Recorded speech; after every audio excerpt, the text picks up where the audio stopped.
Bienvenidos. Hoy vamos a analizar una fuente que es un poco distinta a las habituales. Sí, No es un artículo ni un estudio académico, sino la transcripción de una conferencia impartida justo antes de Navidad, el 22 de diciembre de 1984. y no una conferencia cualquiera. No, desde luego, es del pensador católico Plinio Correa de Oliveira. Exacto. Y para entender bien la fuente hay que entender el formato que él usaba. Claro. Él impartía estas charlas casi a diario y las llamaba Santo del Día. Eran reflexiones, a veces espontáneas, pero siempre muy profundas sobre la festividad litúrgica de esa jornada. O sea que lo que tenemos aquí es una de esas joyas. Es un tesoro, sí.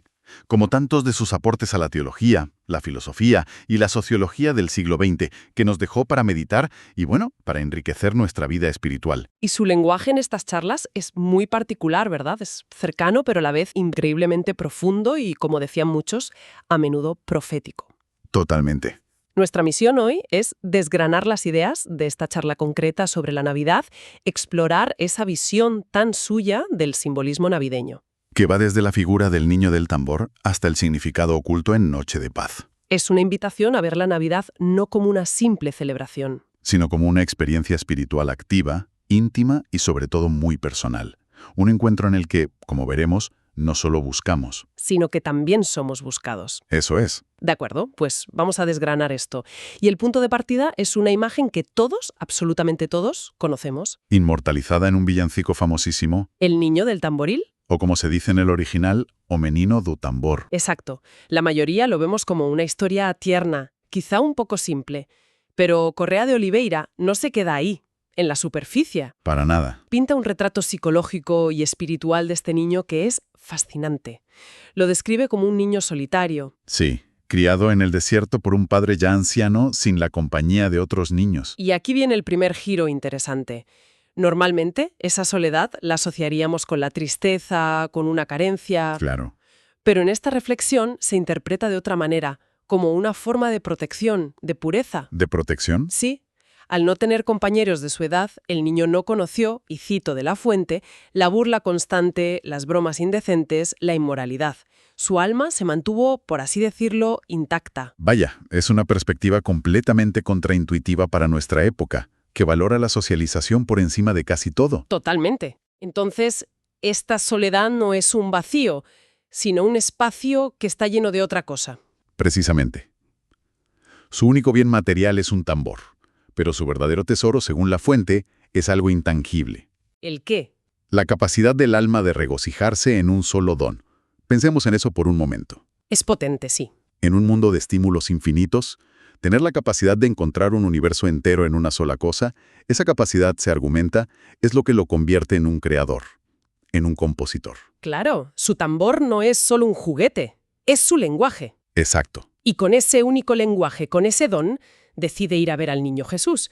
La imagen que pinta la fuente es muy conmovedora. Muchísimo. Ofrece el sonido rítmico, monótono, de su tambor al Rey del universo. Para quien los ángeles cantan sinfonías celestiales. El contraste es brutal. Pero es un contraste que, según esta visión, agrada profundamente al niño Jesús. Le agrada, sí. Se siente atraído no por la calidad musical, sino por la pureza del alma que lo ofrece. Y la fuente llega a sugerir algo realmente extraordinario. ¿Qué sugiere? Que este niño pudo haber tenido la vocación de ser el primer amigo del niño Jesús en la tierra. El primer amigo. Vaya. Vale, hasta ahora tenemos esta imagen entrañable del niño que ofrece lo poco que tiene. Es una lección de humildad. La que todos conocemos. Pero aquí es donde la fuente le da una vuelta de tuerca que sinceramente lo cambia todo. No se trata solo de nosotros yendo hacia el pesebre. Exacto. La idea que propone es que la dirección del viaje se invierte. Como que se invierte. Se nos presenta una dualidad. Por un lado está la realidad histórica, los pastores, los reyes magos, todos acudiendo a Belén. Sí. Pero por otro lado, se plantea una realidad teológica que se considera mucho más conmovedora. El niño Jesús no es un mero receptor pasivo de nuestra adoración. ¿A qué se refiere con eso? ¿Que él también actúa? Mucho más que eso. En la Nochebuena es el propio niño Jesús quien, de forma invisible, sale a tocar su tamboril por el mundo buscando almas. Él se convierte en el buscador. Eso es. Su tambor no es de madera y piel. Son las sagradas e inefables pulsaciones de su corazón. La Navidad deja de ser un evento del pasado para convertirse en una búsqueda activa que ocurre ahora mismo. Esa es una idea potentísima, un cambio de paradigma total. Pero puede sonar muy abstracto. Sí, entiendo. Esa llamada personal, esas pulsaciones.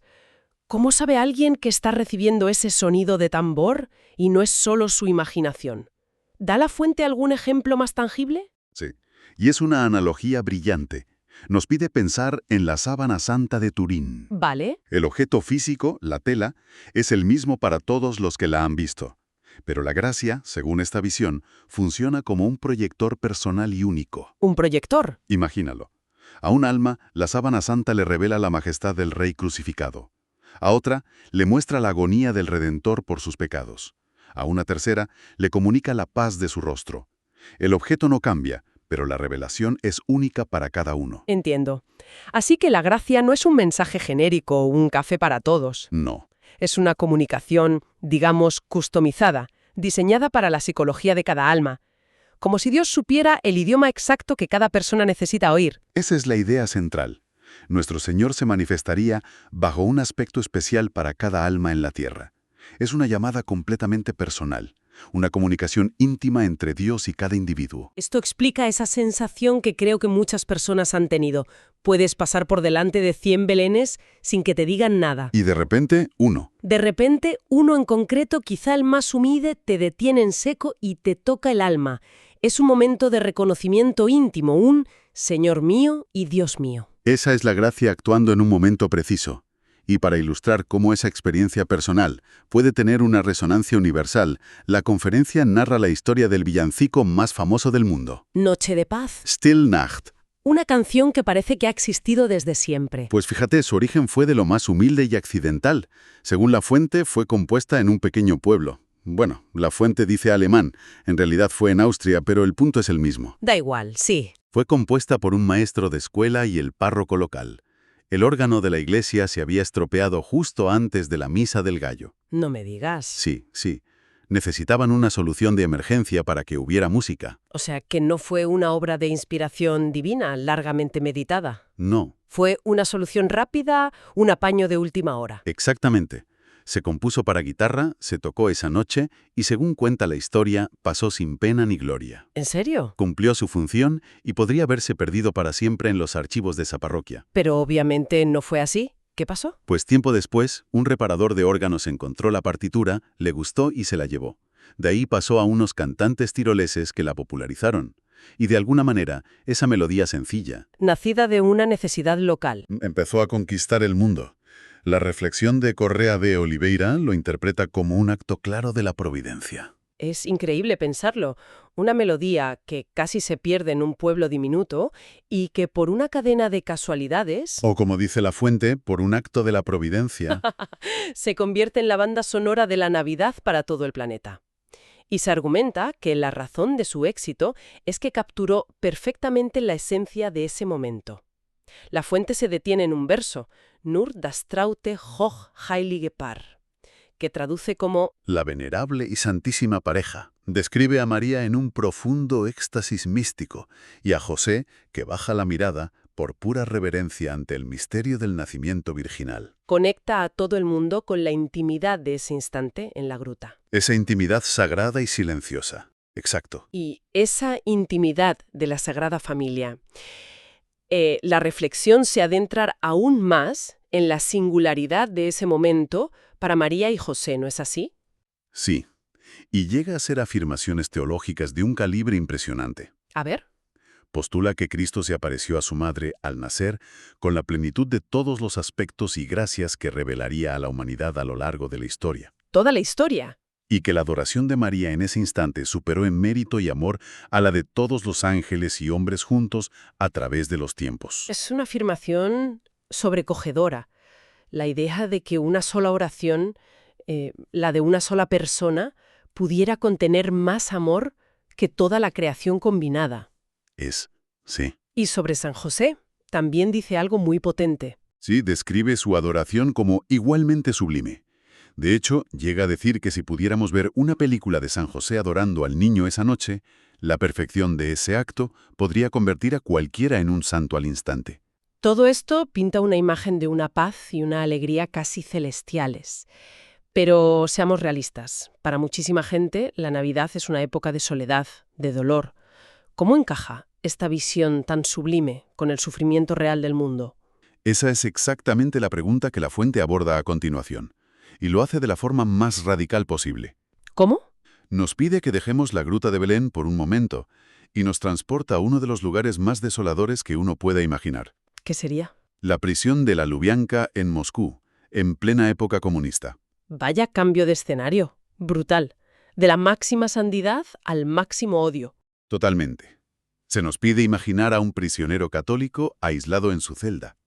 Oye una campana lejana y se da cuenta de que es Nochebuena. Uf, En ese lugar de desesperanza, donde todo está diseñado para aplastar el alma, una alegría sobrenatural penetra por esas piedras infranqueables. increíble. El prisionero reza, une su soledad radical a la soledad y el desamparo de la Sagrada Familia en Belén. Entonces, la alegría de la Navidad no es algo que anule el sufrimiento, No, sino algo que puede florecer precisamente en medio de él, quizá con más fuerza incluso. esa es la tesis, que la alegría navideña puede manifestarse con más intensidad en la oscuridad.